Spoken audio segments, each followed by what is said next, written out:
Okay, how's it going, guys? You got the Wizard Gaming here, back from the dead, so to speak. I'm here today with another theory of mine, or discussion rather. I'd like everyone to rate, comment, and subscribe down below, and I'd like to hear your thoughts on everything that I'm going to be talking about today.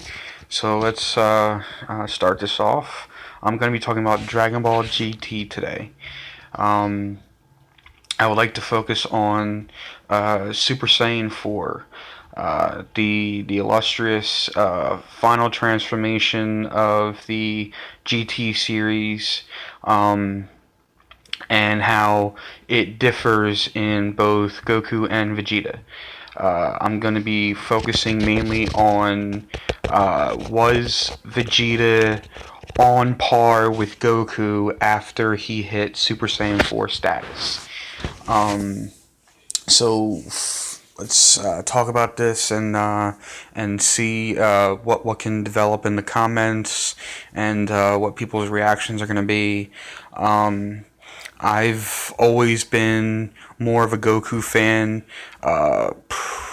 Not only because he's the main hero of the story, but he's got a great personality, and he knows when to knock off that personality when it comes down to a fight and to get serious.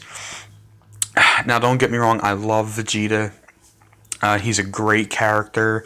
He's got a lot of emotions pulled within him on different things, and it's just an all around great character performance by Chris Sabat. And all right, so we know that Goku achieved Super Saiyan 4 first, while he was trying to fight Baby.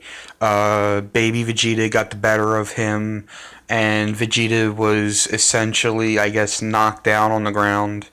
And he wakes up still dazed and confused, beaten up, battered, and it seems like he can't even move. And he's looking up at the sky, and he says, "Please grant me the strength to protect everyone."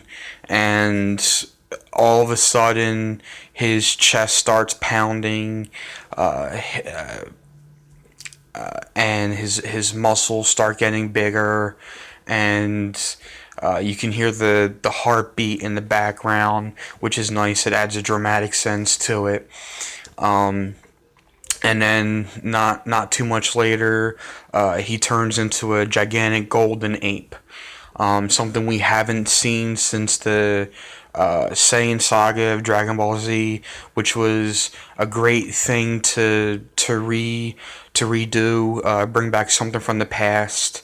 Because I don't think they fully utilized the potential of the Uzaru form back in the Saiyan saga.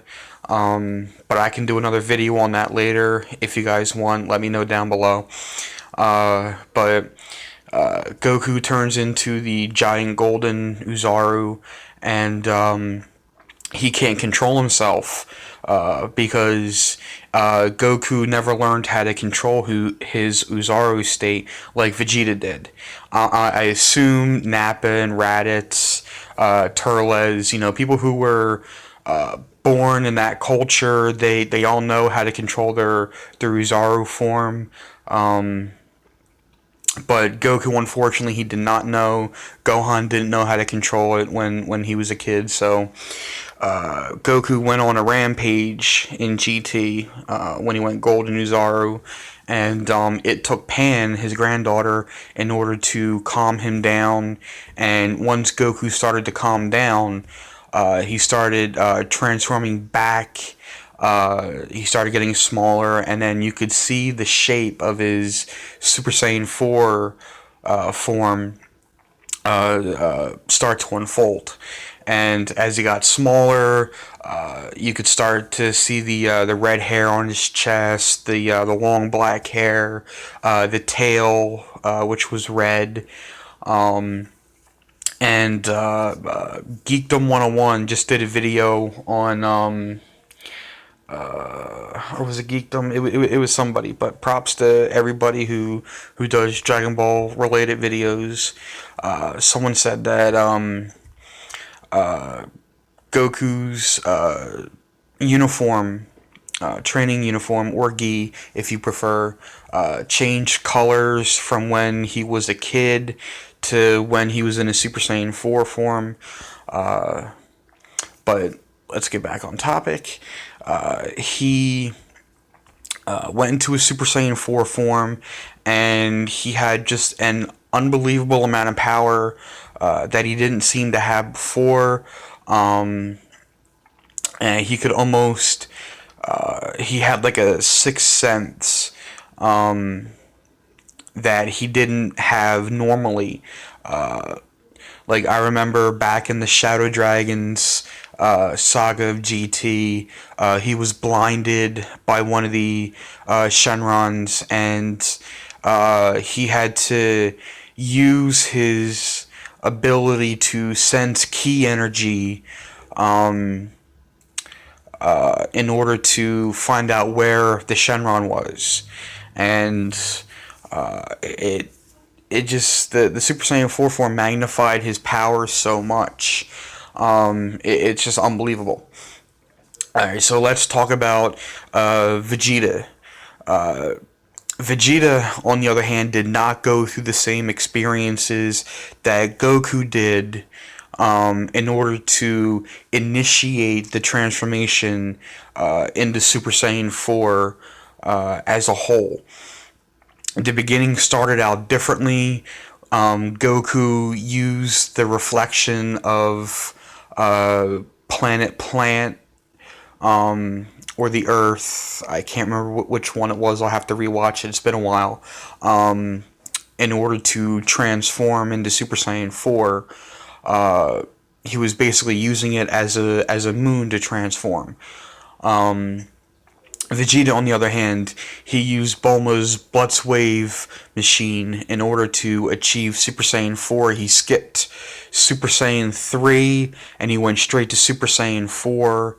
Although we never did see him go Super Saiyan 3, he might have known how to do it at that point, but knew it was a pointless transformation because its drawbacks were a lot like, well, not a lot like, but had drawbacks just like Ultra Super Saiyan or Ultra Super Saiyan 2, whereas you become incredibly stronger with Ultra Super Saiyan and Ultra Super Saiyan 2, but your speed decreases, which means if you can get a hold of your opponent, you can probably win the fight, but that's going to be hard if you can't catch your opponent. So Vegeta used the Blutz Wave machine in order to turn into Golden Uzaru, and then he was in his Golden Uzaru form for only a few minutes compared to Goku, where Goku went on a rampage and nearly destroyed an entire city, destroyed his family, stuff like that. But Vegeta, he, within a few minutes, knew what he was doing the whole time, and once he changed himself back, or I'm assuming he changed himself back into his human form, he was then a Super Saiyan 4.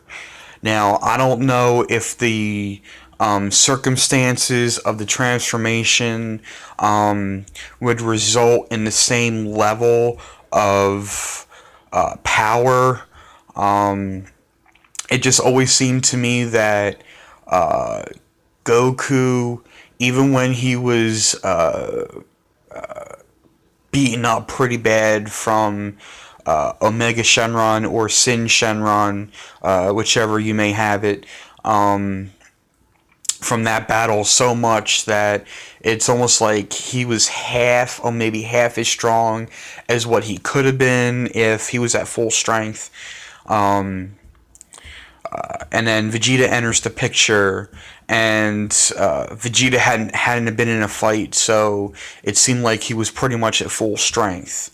But he seemed like at that point he was on par with Goku. Does that mean that Goku was twice as strong in the Super Saiyan 4 form as Goku was? That's my main topic of discussion here. Does the difference on how you became Super Saiyan 4 make a difference in terms of power and strength, or was it the fact that while Goku was training with Oob in between Dragon Ball Z and GT, did it result in so much of a power gap that Goku's Super Saiyan 4 form ultimately doubled his power from what it could have been or what it should be compared to Vegeta? I think that if that point Goku would have eaten a sensu bean, or he got healed by Dende or Oob or Boo, Boo technically wasn't around then because Oob absorbed them and became Majub. But I'm sure Majub could have healed him if he knew how to do it. I'm pretty sure that power would have transferred over, like the candy bit. But I'm pretty sure if Goku would have been healed by something or someone, then he would have been probably twice as strong as Vegeta was at full power. So I hate using power levels because they never really existed after the Frieza saga or the Namek saga. But let me just use a power scale instead of a power level. That might be a better measurement of power. Let's put Goku at full power Super Saiyan 4 at, let's say, a 7. Compared to what Omega Shenron or Sin Shenron was at full power. And Vegeta, it almost seemed like he was maybe a 3.5, maybe a 4 on the power scale. And Goku might have been around a 4 after he had already had his fight with Omega Shenron. So that's what it seemed like to me. I might be missing something out of that. I'm not sure. If I am, tell me. I'm not the greatest knowledge out there when it comes to the Dragon Ball universe. I can only go off of what I've seen, what I've heard, what I've read, and go from there. Right now I'm only telling you what my eyes have seen. So it seems like Goku was stronger as a Super Saiyan 4 than Vegeta was. Transformation wise might have had something to do with it. Training might have had something to do with it, because I'm not sure that Vegeta trained much between Z and GT before all the events started happening with Baby. So he probably lost a big gap in power compared to Goku, and that's why Vegeta might have been only half as strong as Goku was as a Super Saiyan 4. But, you know, it's not like we've seen at times before in Dragon Ball Z power scaling on how the the difference in levels can be. Like, take Goku and Kid Trunks for example, Goten and Kid Trunks for example. Even though they were both Super Saiyans, Trunks was stronger because he was a little bit older. He probably trained a lot harder than Goten did. But then again, I don't think that Trunks pushed himself the way he could have, um, in order to bring out more power. He was more laid back. He was a kid. He that wasn't his main objective at that time to get stronger. He just wanted to play. I guess he only really trained when his father pushed him to do it. So, I'm guessing overall that there might have been a power gap between Goku and Vegeta, between Z and GT, and that's why Goku seemed stronger. Or it might have had something to do with how the transformation initially took place. That might have had something to do with it. You have both of those factors, and it's hard to make an assumption on which one can be plausible or true, or they could both be right, they could both be wrong. It's really up in the air unless someone really knows the answer to that question. But I'm guessing nobody will really know the true answer to that, just like a lot of plot holes in Z and GT. Questions will never get answered, and we, as fans, have to kind of make up our own theories and stuff, to make sense of a lot of things. And then, if we're lucky enough, somewhere down the line, we learn something new about something that we've been trying to guess on this whole time, and it's nice. But this was my video for today, and I'm sorry it's been so long since I put a video out there. I hope to do more in the future. But just remember to like, comment, and subscribe, and I can do more videos. Not that it costs me anything, but I'm happy to do them. And when I think of a theory, or I see something on YouTube that sparks my interest, I might do a little version of my own, and we'll go from there. So, take care, everybody. Happy New Year to everyone, and I hope you have a nice day, and I'll see y'all later.